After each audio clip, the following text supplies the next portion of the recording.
Hi everybody, welcome to my channel. This week I want to talk to you about crocheting and in particular granny squares. And the reason why is because I, as a knitter, have been learning a lot of crocheting techniques this past year. And last month I was set on learning how to do the granny square. So I then created a plant cozy pattern that I shared with you that's still available on my blog post if you're interested. Here's the plant cozy right here. And I was just learning techniques to master the granny square.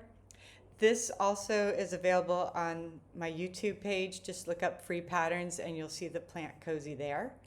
But the reason why I want to continue talking about granny squares is because I've curated a board on Pinterest of granny square projects that are some inspiration to continue with crocheting.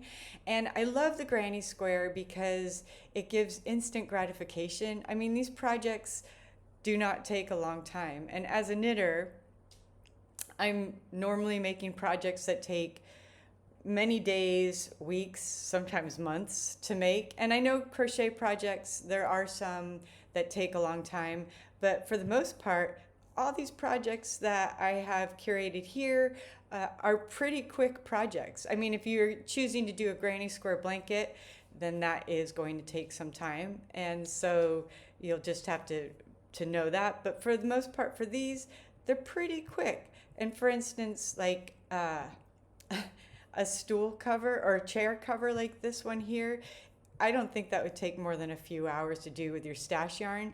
Oh, and that's the other great thing about the granny square is that you can use so much of your excess yarn from other projects that you don't have to go out and buy new yarn. Look at this bag. And on Pinterest, like even if it doesn't show how to make it, like this bag, it's doing a little bit of step by step. Like for right here, it's showing the pattern and then showing how many squares to do. And so you can get an idea. And I'm sure if you Google, you can find a free pattern online somewhere. It's just to give you an idea or inspiration. I mean, not all granny squares have to be this one particular traditional pattern that you see here, although I love that. It's a very simple pattern to start with, and that's why I started with that one on that plant cozy here. This is a very simple granny square pattern. But let me just show you some of the things I've saved because they're really fun. I've got this, I think it's called a Cheshire bag here.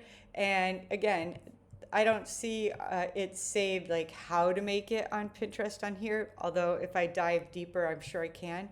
But within that, there is that same bag and it shows step by step here how to do this, turning a square into that bag. Is it a carpet bag? Is that also what it's called? Here's another cute little bag to make. I love that. You can buy the patterns on places like Pinterest if you really want a pattern, but you don't need a pattern. Oh my gosh, this is so cute. To cover a seat cover with granny squares, I love that idea.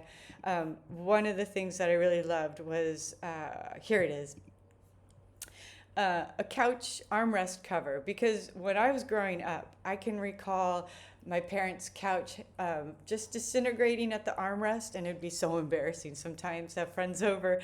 And so I'd always put blankets on the couch when people were coming over just because I couldn't stand it. But had I known how to do the granny square like this, I would have made this and it would have just made it so whimsical and fun. Other things in here. These baskets you could use for the plants or just for your makeup or knickknacks. I love that. I made some of those with knitting, and I think it'd be fun to do it with crocheting too.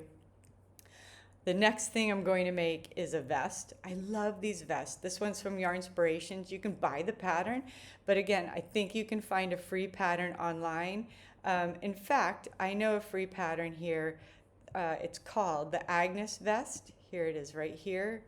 And that is by a designer named Bethany Lynn. And she sells the pattern, but she also has it for free on her blog post, and she even tells you how to grade it to your size. And I love this because here's the top. Let's go to the front. Oh, here it is. She gives her dimensions, right? And then she shows you how to enlarge it with this pattern. Again, a great advice from her, and very helpful.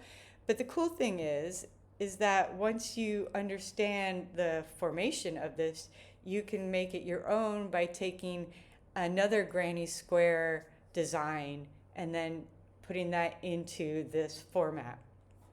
Because most projects have already been done before. You know, people are just reinventing it, which is really cool and exciting. And that's why I love Pinterest, because it gives you ideas of what to make for your next project. The only problem with Pinterest is there's so many things that I want to make that I get overwhelmed. So it's a hard thing to just be like, I'm going to make this, I'm going to make this, I'm going to make that. Wintertime, these little cufflinks, this is a great project to do when you are practicing a swatch and a lesson in a granny square. Turn your granny square into something fun and useful. These would be great gifts as well, right?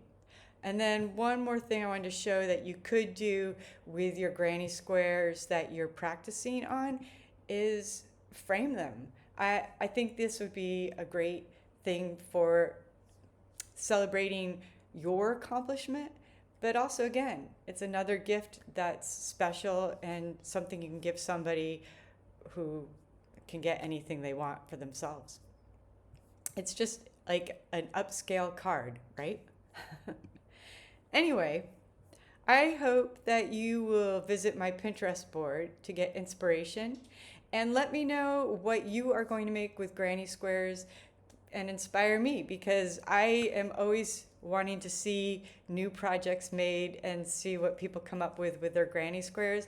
I think that crocheting, and this type of crochet in particular, is so much fun, gives great quick satisfaction, and it's so pretty, and even it's so retro, but it can have a modern take on it too. So I think that this is a timeless pattern to do, and I think you can come up with so many great ideas and just celebrate your accomplishments when you make it. Anyway, I hope that you enjoyed this little trip into my Pinterest board, and remember that you can also get my free pattern here on the K4 project to do the plant cozy. And if you want, you can purchase my pattern under crochet patterns. When you do purchase a pattern, a portion of the proceeds goes towards helping animals in need, so thank you. And on that note, with animal welfare projects, I started a new charity project. It's on my Patreon page, and that's patreon.com/theK4project. And this is to support animals I see on my travels, because I'm a knit and crochet designer, but I'm often a traveling knit and crochet designer. Currently, I'm traveling in Indonesia, and so I've encountered some animal rescue already while being in Bali, and it inspired me to start a Patreon page and a welfare fund to help the animals I meet on my travels, and then work with local organizations here. So if you're interested in learning more about that, you can go to that Patreon page, and that'll also be in the show notes. And until next time, thanks for watching. Bye.